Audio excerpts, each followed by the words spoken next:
हमारे साथ एक तपस्वी जुड़ गए हैं।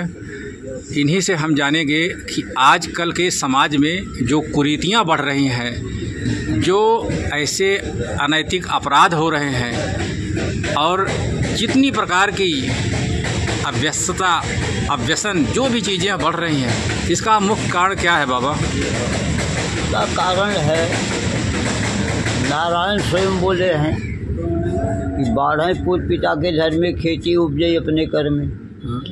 जितना धर्म करोगे तो धर्म की रास्ता आजकल बंद हो रही है, अधर्म पे ज़्यादा जोर लोग की है।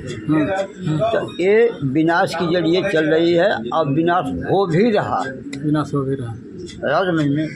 इसके लिए सब लोग इकट्ठा एकत्रित हो के भाव भजन कीर्तन और भजन भाव रामायण करें, उससे भगवान की कृपा हो गई, फिर एक दिन बिल्कुल उसका संत दिवस आ जाए। जब धर्म की हानि आती है तो लोगों के मन में पीड़ा इकट्ठा होती है, और जब अधर्म महाराज खड़े हो जाते हैं तो लोगों के मन में घृणा होती है। अरे चलो राम राम करते हैं, ढकोसला कर रहे हैं, बोतल लगाए, उनका छपटे झीने, लोगों को बहू बेटियों को उल्टा सीधा देखे, ये अधर्म का काम। तो बाबा इसका उपाय क्या है?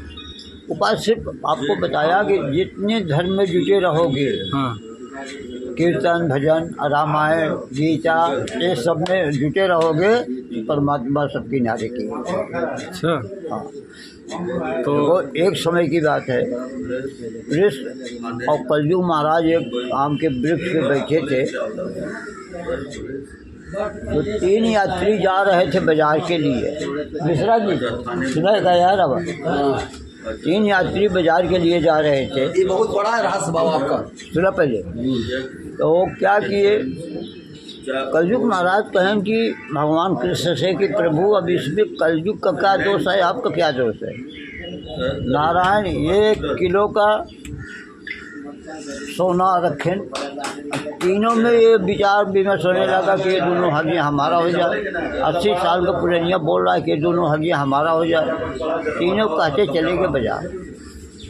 वहीं गए, फिर आए देखे तो 80 साल वाला 40 साल वाले को बोल रहा है कि तू जाओ बाजार से सीधा हंडी मिर्ची आटा भाटा लेके आओ, यहीं लिट्टी चोखा ला दो। और बाजार वाले को 22 साल वाले छोकरा को बोले कि तू नदी किनारे से लकड़ी लेके आओ।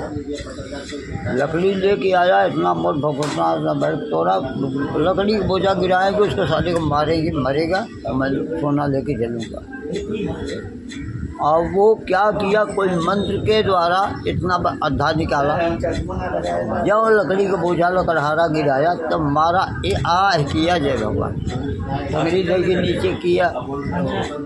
इतने में सीधा सामान वाला आया, जो बोझा उतारा उसको भी एक अद्धा लगा, वो भी आय किया, गया टंगरी खींच आया। अब जल्दी जल्दी में सोना गठी आया, लड्डू जी का बोला वो सीधा सामान हमारा सब हो गया, अब लड्डू खा लिया।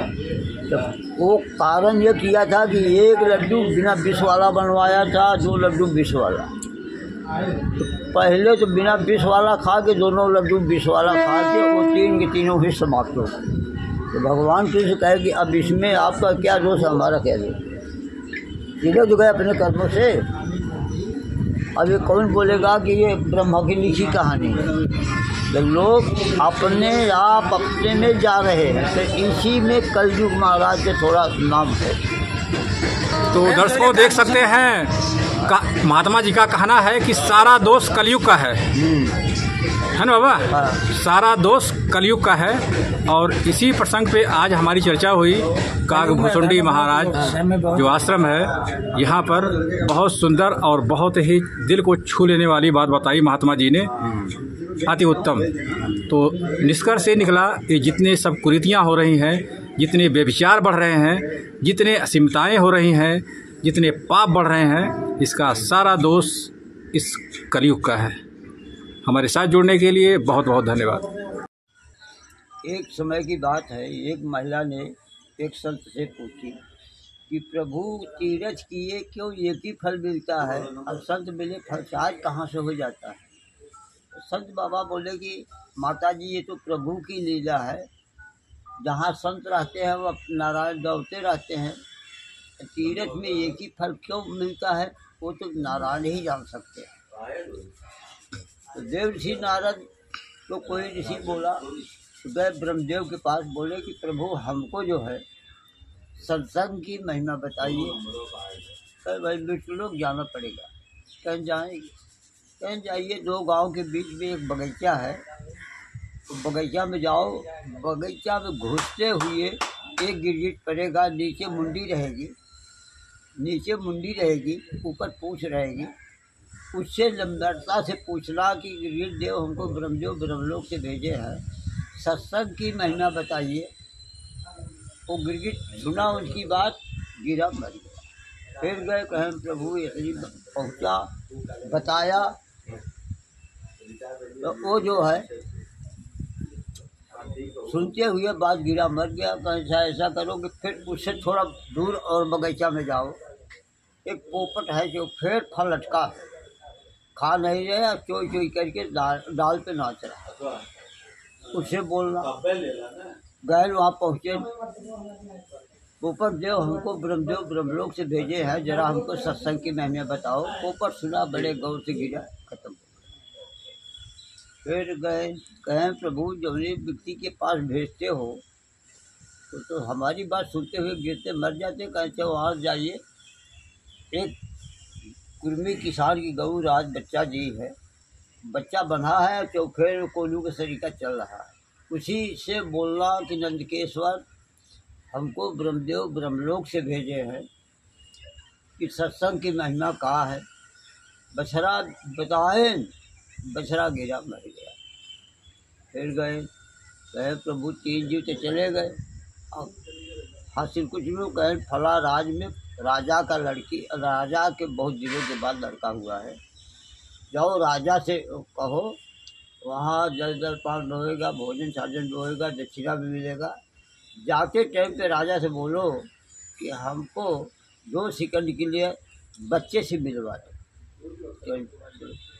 आए, भोजन साजन हो गया, सारी बात हो गई, चले के बाद कहें मुनि चलोगे, कहें हाँ। हाथ पकड़े, थोड़ा दूरी ले गए, कहें हमको बच्चा से मिलवा दो। गए, रानी के आर्डर गया, खटिया पर से नीचे हो गई, बच्चा खूब पल्ले में खेलने लगा। कहें बेटा हमको ब्रह्मदेव ब्रह्मलोक से भेजे हैं कि सत्संग की महिमा क्या है। बच्चा फिर खेलना चालू किया, जब बंद हुआ तो कहें बेटा हमारे प्रश्न का उत्तर नहीं मिला। तो बच्चा क्या बोल रहा है कि ऋषि तीरथ किए एक फल, संत मिले फल चार, हमको गिरगिट किए उनसे मिला, पोपट में मिला, फिर बछड़ा में मिला, आज राजकुमार ये आपकी देन।